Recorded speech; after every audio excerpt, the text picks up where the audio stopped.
Euzubillahi Euzubillahimineşşeytanirracim. Bismillahirrahmanirrahim. Elhamdülillahi Rabbil alemin. Ve salatu ve selamu ala Resulina Muhammedin ve ala alihi ve sahbihi ecmain. Radiyallahu anna ve ankum ve an kâfetil müminin. Rabbena atina min ledünke rahmeten ve heyy lena min emrina raşeda.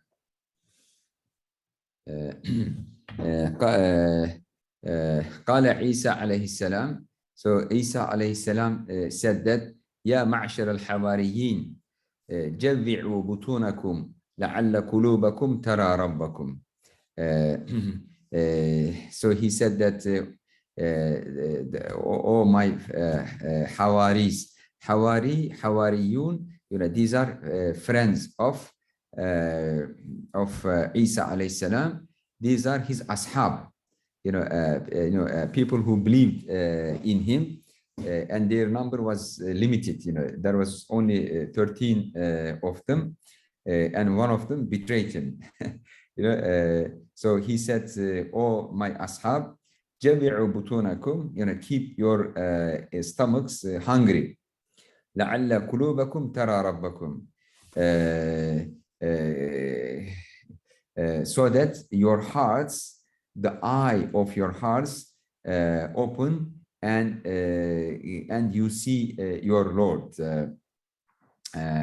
So hunger is the key for the eye of the heart, but this hunger should be with good intention, for the sake of Allah Ta'ala, to practice the sunnah of Rasulullah alayhi wasalam. Not just hunger for the sake of hunger, not just hunger for diet or to lose weight, but hunger, to follow the sunnah of Rasulullah alayhi wasalam, because Rasulullah wasalam, kept hungry. He did not eat too much. This was his sunnah. And actually, if we practice the sunnah diet of Rasulullah alayhi wasalam, we don't need any other diet, because the sunnah diet is enough for us. وقال سهل بن عبد الله التستري ما صار الأبدال أبدالا إلا بأربع خصال بإخماص البطون والسهر والصمت والاعتزال عن الناس. So Sahl bin Abdullah al-Tustari, he is one of the great saints. He said that ما صار الأبدال أبدالا, there is a group of awliya, the saints, they are called abdal. Why they are called abdal? Because abdal means, people who replace each other. People who replace each other, they are badal of each other. Because, if one of those saints die, Allah Ta'ala puts another one in his place. So he gets replaced by a new one. That's why they are called abdal. People who are replaced by someone who takes their place. So there is, these are saints of Allah Ta'ala. And how did they reach, to this level? Through practicing four things, because they have four virtues, four qualities. بإخماص البطون, keeping their stomachs hungry, not filling it up completely all the time. Was something, silence, keeping silent. والاعتزال عن الناس, and not intermingling with the common people. So that does not mean like complete hunger or complete silence or complete withdrawal from society. It means just not consuming more than necessary. Like eating the necessary amount and speaking the necessary amount, and also socializing with people the necessary amount.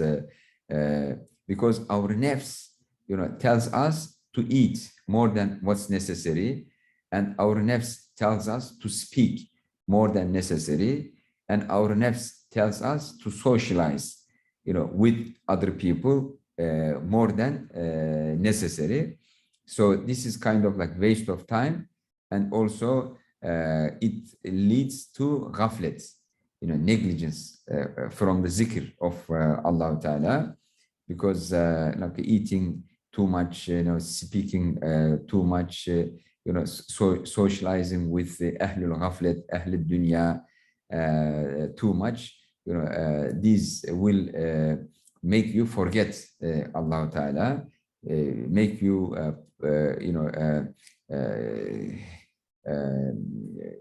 stay in ghaflet. So ففائدة الجوع في تنوير القلب أمر ظاهر. So today, most people focus on the benefits of not eating too much, or benefits of hunger on the physical health. But here, Imam Ghazali is talking about the benefits of hunger, not eating too much, or not overeating, on the spirit, on the spirituality, on the spiritual heart of people. So, ففائدة الجوع في تنوير القلب, the benefit of hunger in illuminating the heart is an evident phenomenon. It's an explicit phenomenon beyond doubt. تشهد له التجربة. The experience testifies for it. It could be observed empirically through experience. وسيأتي بيان وجه التدريج فيه في كتاب كسر الشهوتين. But practicing hunger should be gradual, not at once, should be gradual. And Imam Ghazali says that how to do it gradually will be explained in the next chapter, which is the chapter on Kitab Kesr Shahwatain, breaking the two appetites. One of them is appetite for eating more, the appetite to overeat. So this should be done gradually. And it will be explained in the next chapter. So this is one of the ways of, cleaning the heart and practicing the riyaza. And another one is amma sahar, staying up at night, ihya'ul layl, or iqamatul layl, at-tahajjud, فإنه يجلو القلب. This polishes the heart. Getting up at night polishes the heart. Vigil, tahajjud, ويصفيه وينوره. It purifies the heart, and also it illuminates the heart. فينضاف ذلك إلى الصفاء الذي حصل من الجوع. And this increases the purity of the heart, in addition to hunger. So hunger has an impact on the heart, a positive impact, and when it is coupled by getting up at night and making tahajjud, so these two get coupled. So they support each other mutually in purifying the heart more and more. فيصير القلب كالكوكب الدري. And at the end, as a result of the positive impact of not eating too much and waking up in the middle of the night for prayers, the two, when they are combined, they make the heart like a shining star. والمرآة المجلوة, and the clear mirror, they make the heart like a clear mirror. فيلوح فيه جمال الحق, and the beauty of Allah Ta'ala gets reflected on that clean mirror. ويشاهد فيه رفيع الدرجات في الآخرة. And in that clear mirror, high levels of paradise becomes observable, becomes visible, in that mirror when the heart is cleaned and became really pure, and and on that clear mirror, the high levels of paradise becomes visible. وحقارة الدنيا وآفاتها, and also in the mirror of the heart, the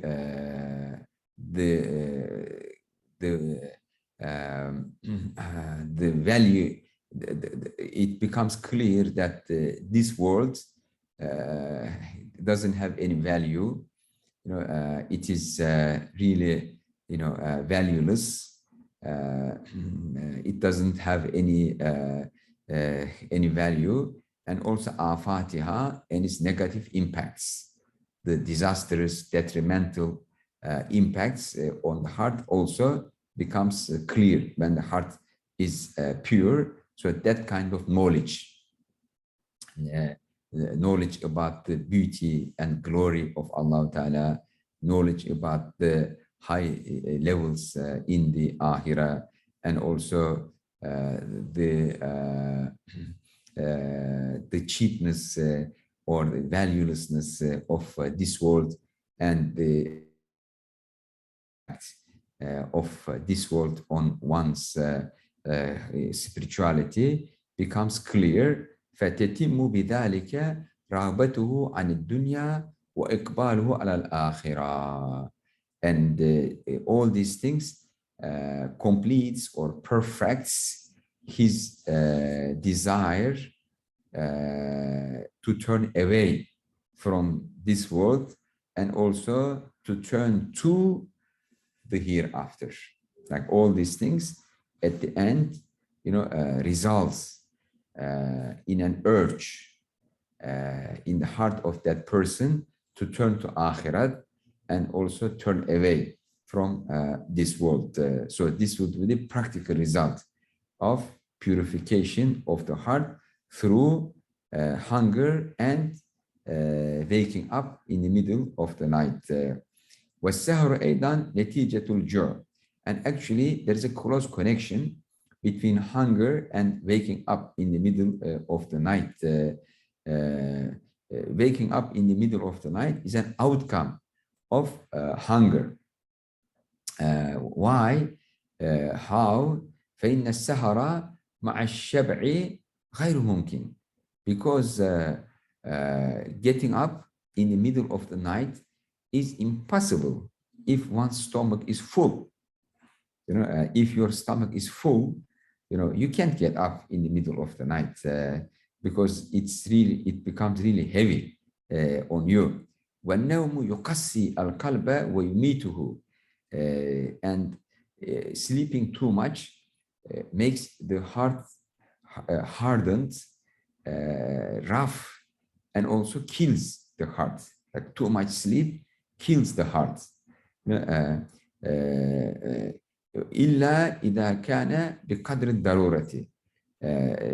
Except if the sleep is only in the necessary amount, in the required amount, then that amount of sleep does not have a detrimental impact on the spiritual heart. But oversleeping or too much sleep, it makes the heart hardened, and it eventually kills the heart. So what's the meaning of heart dying or getting killed? It doesn't have khushu in it, and it is not tender. It doesn't have compassion, mercy, towards other people. It doesn't have love, towards other people. So the functions of the heart get lost. So, I mean, when when you call an organ dead, when do you call an organ dead? You call it dead when it does not function properly. So the heart stops functioning properly if someone like sleeps too much, eats too much, speaks too much. Yes. فيكون سبب المكاشفة لأسرار الغيب. So if someone eats only the necessary amount and sleep only the necessary time, then this becomes cause for the unveiling of the secrets of the invisible world. مكاشفة. فقد قيل في صفة الأبدال, it is said about the virtues, attributes of the saints who are called Abdal, إن أكلهم فاقة ونومهم غلبة وكلامهم ضرورة. They eat only when they are really hungry. When they sleep only when sleep overcomes to them, and they speak only when it's really necessary.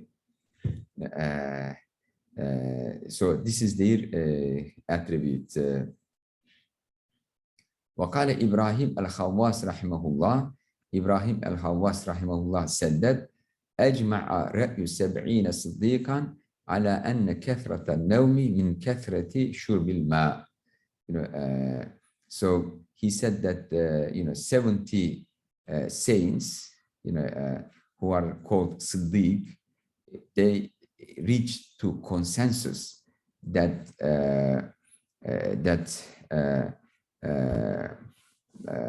too much sleep is caused by too much drinking, by too much eating, by too much food and drink.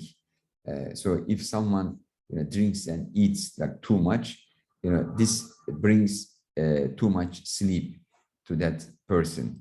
But if someone eats little, then this will make him really light, and he will not need sleeping too much. One must sound when it comes to silence.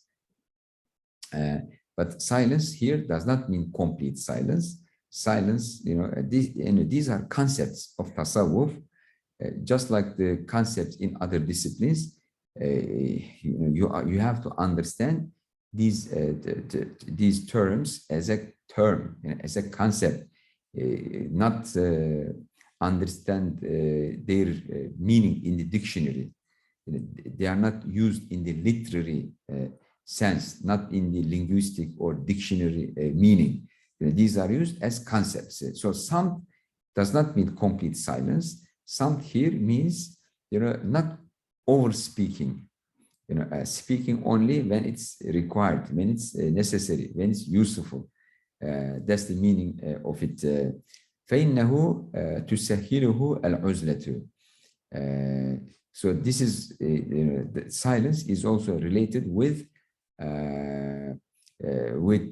not over socializing, with people, not over socialization. Socializing with other people makes silence easier, because if someone is socialized, all the time with other people, he has to all the time speak with them. So there is a relationship, between عزلة and صمت. ولكن المعتزل لا يخلو عن مشاهدة من يقوم له بطعامه وشرابه وتدبير أمره. So the one, who withdraws from society or secludes himself, from other people, he cannot stay away, from seeing people who bring him food, who bring him drinks, or who take care of, his business. فينبغي ألا يتكلم إلا بقدر الضرورة. So even with these people, it should be good if he speaks only the necessary amount, nothing more than the necessary amount. فإن الكلام يشغل القلب. Why one should not speak too much? Because speech keeps the heart busy.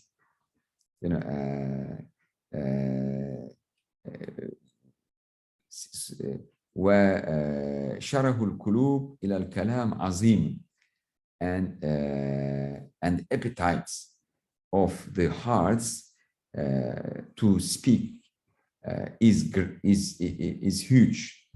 So there is a huge appetite, in the hearts to speak all the time, to speak more than necessary, to speak too much. So there is an appetite, a strong appetite, strong desire for this. فإنه يستربح إليه ويستثقل التجرد للذكر والفكر فيستريح إليه. This is because the nafs finds socializing with other people and speaking with them brings it relaxation and enjoyment, and also nafs finds seclusion for zikr and fikr too difficult, too heavy for himself, and as a result, nafs is inclined, towards more socialization and speaking all the time. فالصمت يقلع العقل، يلقح العقل ويلقح العقل ويجلب الورع ويعلم التقوى. So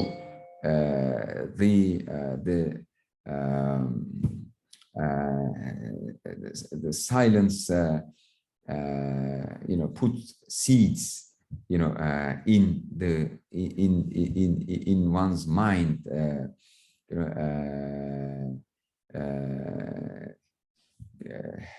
brings new ideas to one's minds, so supports one's akal, ويجلب الورع, and also silence brings taqwa, piety, to someone, and يعلم التقوى, and also silence teaches taqwa. So these are like outcomes of not speaking too much. So if one does not speak too much, his thinking becomes more productive, and also this brings piety and taqwa to his life. So these are good outcomes of having samt in one's life. أما الخلوة, so another practice, to purify the heart and to exercise riyada and develop good moral characters, is khalwa. And khalwa means seclusion. Seclusion. ففائدتها دفع الشواغل وضبط السمع والبصر. So why one should exercise al-khalwa, seclusion or isolation or withdrawal from society? The benefit of it is getting rid of what preoccupies the mind. There are things that preoccupies the mind. So when you isolate yourself, from society and remain in seclusion, so those things that preoccupies your mind are cleaned from your mind. وضبط السمع والبصر, and when you are isolated, you can control your ears and your eyes better. because you are isolated, from other people. فإنهما تهليز القلب, because these are the tunnels to the heart. Your ears and your eyes, these are tunnels, channels, to your heart. So فالقلب في حكم حوض, the heart is like a pool, a water pool. تنصب إليه مياه كريهة قذرة من أنهار الحواس. So the water goes through these channels to the heart. So if you hear bad things, if you see bad things, that means unclean, dirty water is going, to the heart.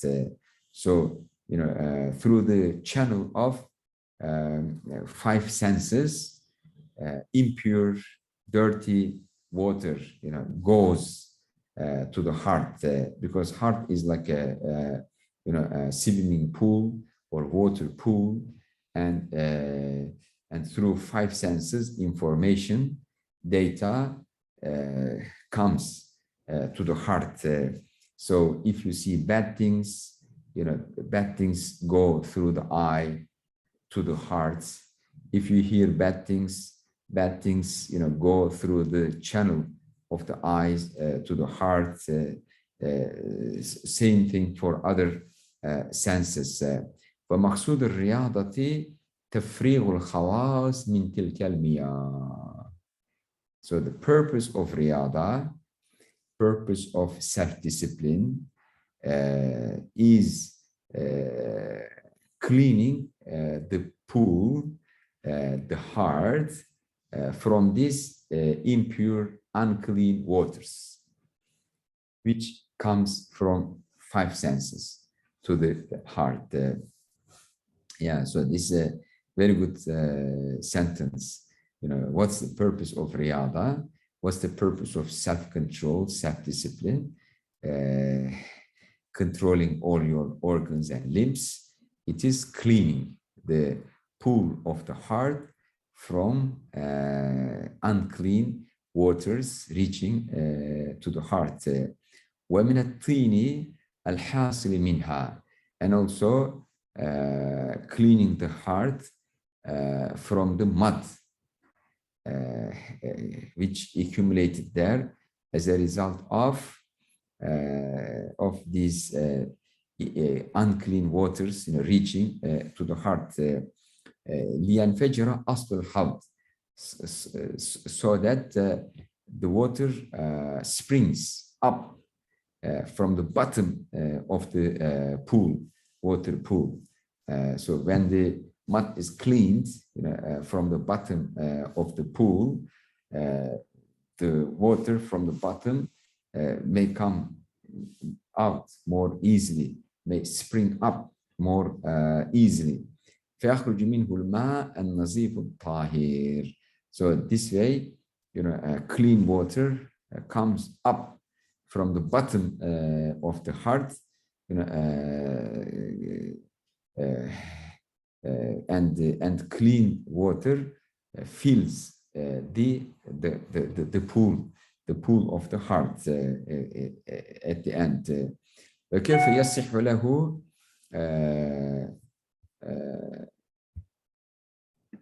وكيف يصح له أن ينزح الماء من الحوض والأنهار مفتوحة إليه. So how it becomes possible for someone, to clean the pool, from dirty water, if the channels, if the rivers, are open and bringing unclean water to the pool. So it becomes impossible to clean such a pool if you have like rivers, channels, always bringing dirty water to that pool. فيتجدد في كل حال أكثر مما ينقص. So it gets filled each time it decreases. And each time, like you empty some unclean water from it, the rivers, the channels bring more unclean, dirty water to it. So in order to clean the heart, what you need to do is to block,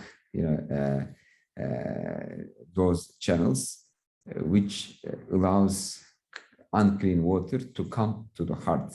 So what's the way to do it? It is through secluding yourself from society. فلا بد من ضبط الحواس. Consequently, it is necessary to control 5 senses. إلا عن قدر الضرورة, except for the necessary amount. I mean, so the necessary amount is forgivable, is permissible, but nothing more than this. You have to control the 5 senses. وليس يتم ذلك إلا بالخلوة في بيت مسلم. And this protection cannot reach its perfection unless in a dark room, in a dark house. فإن لم يكن له مكان مظلم, but if someone cannot find a dark room, فليلف رأسه في جيبه. He can cover up himself in his clothes. أو يتدثر بكساء أو إزار, or he can cover up himself with his own clothes, or with some kind of sheet or something like that. ففي مثل هذه الحالة يسمع نداء الحق. So in that case, he hears the voice of the truth. He hears the voice of Allah Ta'ala inside his heart. Because he is cut off from the outside world, and he's completely concentrated on his zikr, on his contemplation of Allah Ta'ala. وَيُشَاهِدُ جَلَالَ الْحَضْرَةِ الرُّبُوبِيَّةِ. And he spiritually observes the glory of the divine presence in his heart.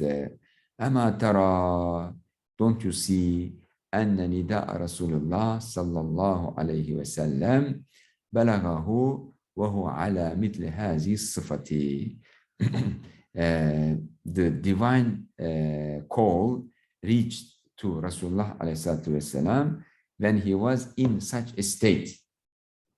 It's the state of isolation from society. He was in the cave of Hira, away from people, so in this seclusion, divine call, the first revelation came to him.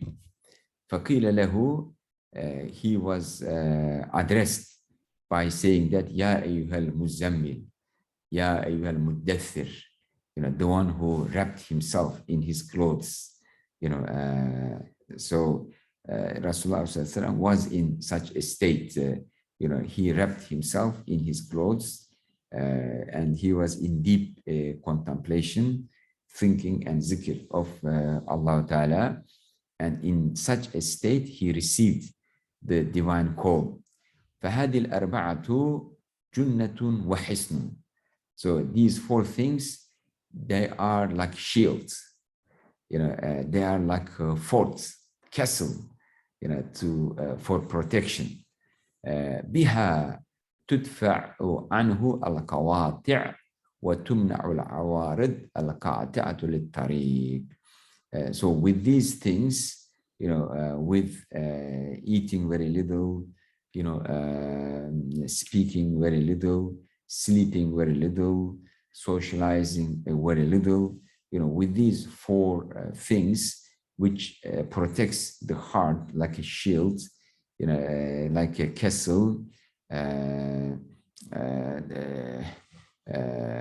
Al-Qawat is purged out. So Al-Qawat means, the obstacles on the spiritual path. The obstacles on the spiritual path which prevents the traveler moving on forward in the spiritual journey. So these are cleaned. I mean, the obstacles on the spiritual path is cleaned from the path. وَتُمْنَعُ الْعَوَارِضْ الْقَاطِعَ لِلطَّرِيقِ. And also there is awarid. So there is qawati' and there is awarid. So qawati', these are obstacles, to stop people from entering the path, the spiritual path. But awarid means those problems that occur while you are making your journey. So there are two types of obstacles, waiting. The one who enters or the one who wants to enter the spiritual path, first al-qawati, then al-awarid. So al-qawati are the ones, who stop you from the very beginning, and not let you start your spiritual journey. These are called qawati. These are obstacles, in the path. And then the awaris, these are the problems that happen to you while you are making your journey. And when those problems occur, they stop you from, continuing your spiritual journey. So these four things are very important, when you are a disciple in the spiritual path, to protect you, from al-qawati and al-awarid, from the obstacles and from the problems. And they are really necessary for successfully completing the spiritual journey. So we finished that topic here. So actually, this is a good point to stop. We may stop here or just begin the next topic, but we will be in the middle of the next topic.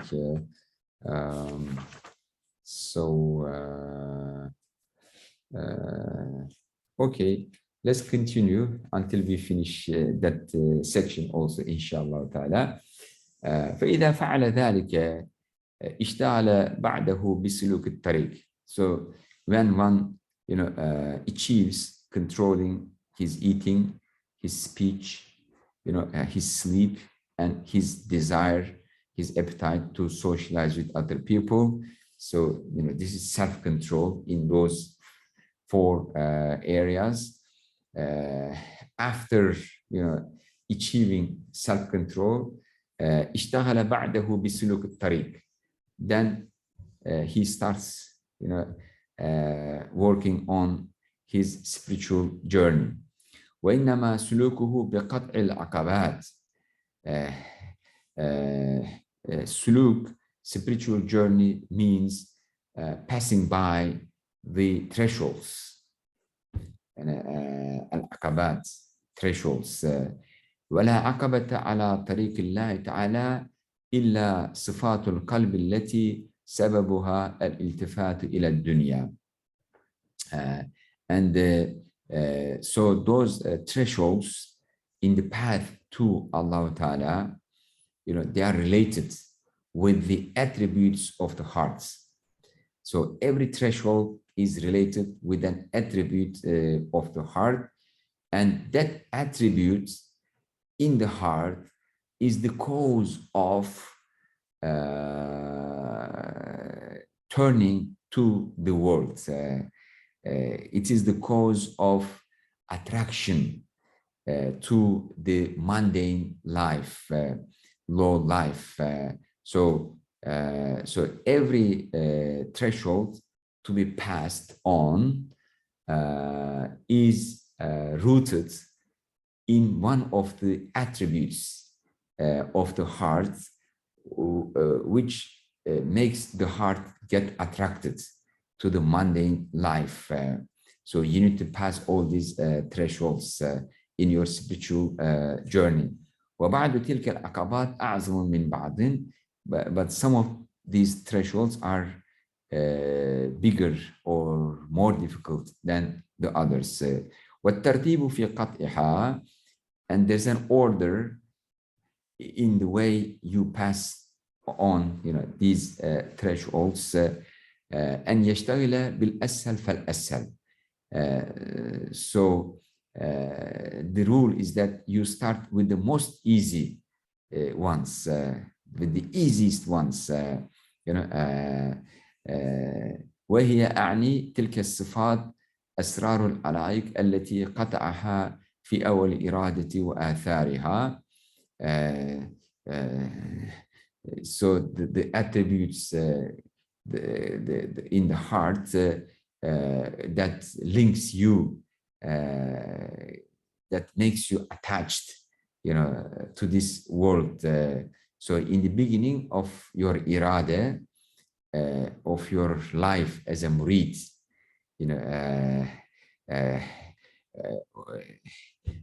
as a disciple of the spiritual path, when you exercise your will, in controlling your appetites, your desires, and also, taking up this spiritual journey. This is called al-irada, fi awwal al-irada. That means iradatullah ta'ala, iradatu rida'illah ta'ala, iradatu wajhillahi ta'ala. So when one, wants this blessing of Allah ta'ala, pleasure of Allah ta'ala, al-wusul ila Allah ta'ala, so one starts from the easy attributes first. أعني آثار المال والجاه وحب الدنيا والالتفات إلى الخلق والتشوق إلى المعاصي. So these include the influence of wealth, the influence of social status, the influence of love of this world, and also the influence of attraction to people, and also desire, passion, attachment to the sins, addiction, to the sins. So one starts slowly, removing these things from the heart, but start with the easiest one. فلا بد أن يخلي الباطن عن آثارها كما أخلى الظاهرة عن أسبابها الظاهرة. So one should clean both the outside and the inside of himself from the implications, ramifications of these mal practices and wrong behaviors, both inside and outside.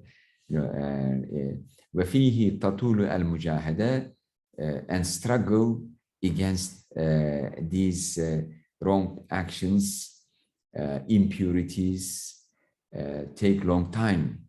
It takes long struggle. And it's not easy, to remove those things from the heart. ويختلف ذلك باختلاف الأحوال, and it varies from person to person, depending on their spiritual states, circumstances, the context. فرب شخص قد كفي أكثر الصفات فلا تطول عليه المجاهدة. So some people, can easily defeat, all the bad qualities, and their struggle doesn't take long time. وقد ذكرنا أن الطريق المجاهدة مضادة الشهوات ومخالفة الهوى في كل صفة غالبة على نفس المريد كما سبق ذكره. And Imam Ghazali says that we have already stated or mentioned that that the path of inner struggle is opposing the appetites, is opposing the hedonistic desires.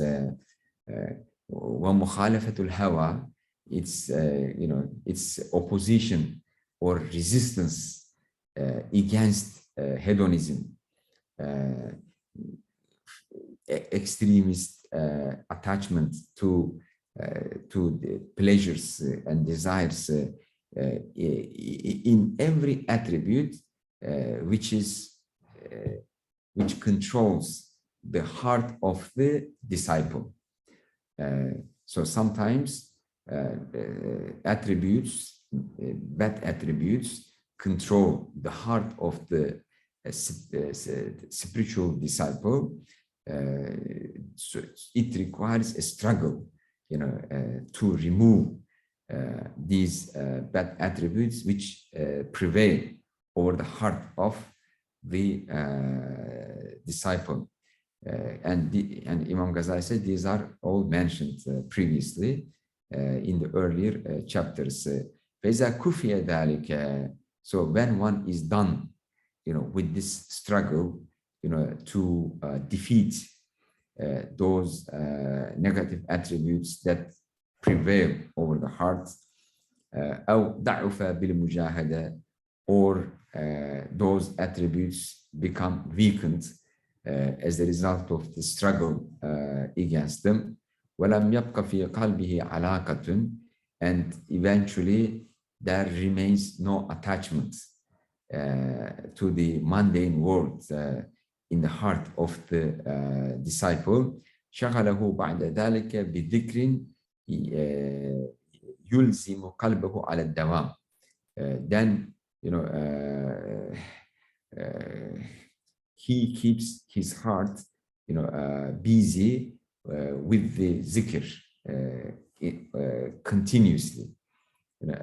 So the murid keeps his heart busy all the time with dhikr of Allah Ta'ala. ويمنعه من تكثير الأوراد الظاهرة, and the sheikh gives him, assigns him to make zikr, to keep his heart all the time busy, but he does not allow him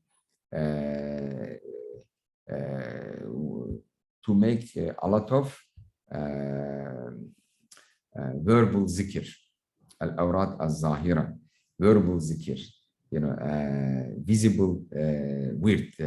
So his wird becomes in the heart, في القلب, الذكر القلبي, zikr in the heart, not al-awrad al-zahira. So al-awrad al-zahira in the beginning. But when one reaches to this state, then he starts making zikr in the heart, and his sheikh tells him, okay, from now on, don't make verbal zikr, just make zikr in the heart.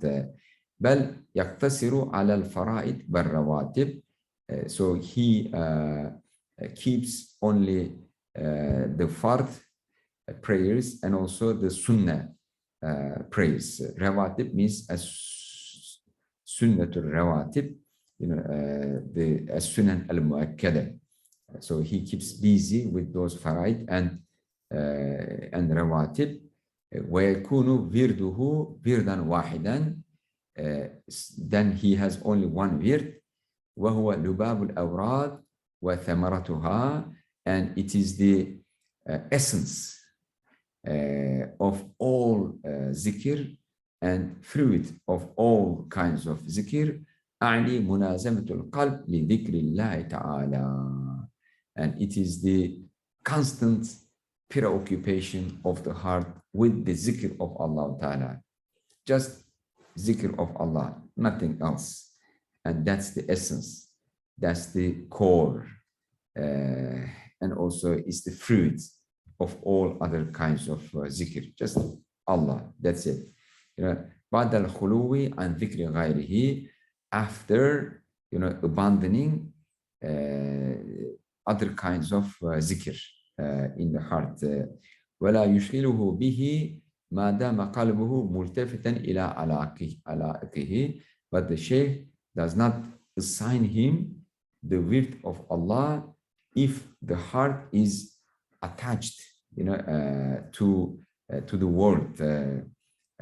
So if worldly attachments are still in the heart, the Shaykh does not assign him ذكر قلبي. قال الشبلي للحصري إن كان يخطر بقلبك من الجمعة التي تأتيني فيها إلى الجمعة الأخرى شيء غير الله تعالى فحرام عليك أن تأتيني.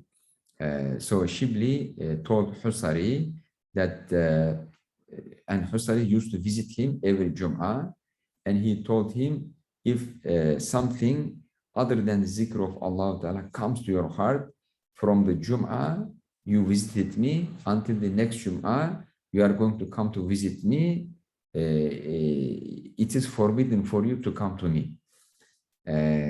So, you are allowed to come to visit me only the zikr of Allah Ta'ala preoccupies your heart without anything else. When you do this, then you come to me. Otherwise, if other things enter your heart, you should not come to me. You're not going to benefit from me. وهذا التجرد لا يحصل إلا مع صدق الإرادة. This kind of freedom, this kind of emancipation from attachment to mundane things, from appetites, from desires, cannot happen except with a true will. With a true will, to reach to the pleasure of Allah Ta'ala and to practice the sunnah of Rasulullah alayhi salatu wassalam. واستيلاء حب الله تعالى على القلب, and also complete prevalence of the love of Allah Ta'ala over the hearts.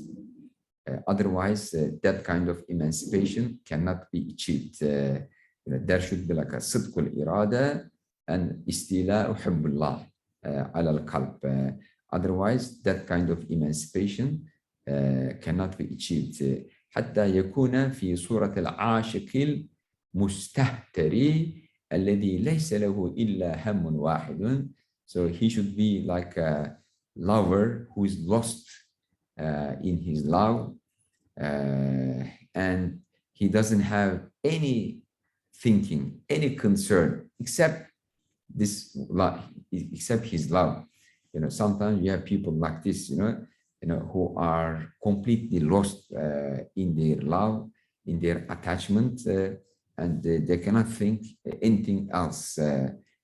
So if the murid, reaches that state, only then, he reaches emancipation from this world and completely and constantly turn his heart to the zikr of Allah Ta'ala. But the first step is riyada, is self-control, controlling eating, sleeping, speaking, and socialization. Then, but of course, these things will also be gradually done. Then, cleaning the heart from mundane attachments, and eventually zikr qalbi, and this is how it goes on. So we can stop here, inshallah ta'ala. Is there any questions?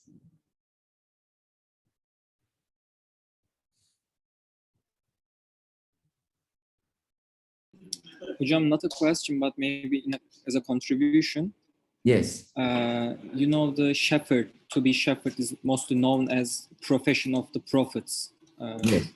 So, and maybe it's the part of the isolation as well. So it's one of the part of isolation. Then the prophets became, I don't know, more purified.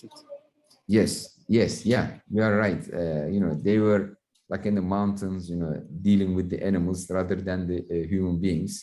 So they were not like a shopkeeper, in the middle of the city, but they were, shepherding the animals. But the method Imam Ghazali describes here is the method of Riyada. This is his method, but other scholars, they have different ideas about this. There are like different methods. So this school is called the School of Khalwat, School of Khalwat, School of Riyada. And then there is another alternative school about how to purify the heart. It's the School of Khalwat fil Jalwat and zikr. So like solitariness or seclusion within society. Seclusion within society. So it's a different approach to purification of the heart. So not, they don't favor seclusion, but they say, you have to, do all these things while you are in the society, without leaving society, without going into Riyada, while you are all the time with the society. So that's another method. Yes. Is there any question? Assalamu alaikum, Ustad. Alaikum salam. It's like I say, it's my first time, but I've got something in my mind. What is in terms Yes. of life? Yes, I cannot hear you very well. Can you hear me now? Yes. I'm saying in the contemporary world, when life is so busy, especially take, for example, major cities like Istanbul or London, or how do you actually go about doing what the Imam Rahimullah is prescribing, even to the minimum level? I mean, you have to go to university, you have to associate with people, you come home, you're with the children, you sit with the family, maybe you watch something. So I'm just thinking about the how to actually go about doing some of the things that the Imam mentioned, take into consideration, the society that we're living now. Yeah, people have always been preoccupied with business, education, family. Our preoccupation with these things is not more than the preoccupation of previous generations, with their, mundane stuff. What Imam Ghazali is recommending is to learn self-control. Learn self-control rather than going with the flow like a leaf in front of the wind. Control your eyes, control your ears, control your five senses, control your desire to eat more, sleep more, speak more, socialize more. Self-control. We can do these things bi'iznillahi ta'ala. But this requires mujahada. And he's telling that it's not easy. It's a big challenge. It is like going against the dominant culture and dominant pattern of life. And also inside of you have a desire for it because your nafs finds it more enjoyable, more easy, right? So this requires some kind of struggle for self-control in those areas. And this struggle is the same. People in the past, they also had these challenges and the desires. We also have the same desires. They had desire to overeat. We have the desire to overeat. They had desire to eat baklava, and kebab, and we have the desire for the same things, right? Challenges are more or less the same. But Imam Ghazali is teaching us self-awareness, self-consciousness, and self-control. Yes. Jazakumullah khairan. And so, fi ri'ayatillah, take good care of yourself. And assalamu alaikum wa rahmatullahi wa barakatuh. Fi ri'ayatillah. Wa alaikum assalam wa rahmatullahi wa barakatuh. Barakallah fi Sheikh Ustad. Do have a look at your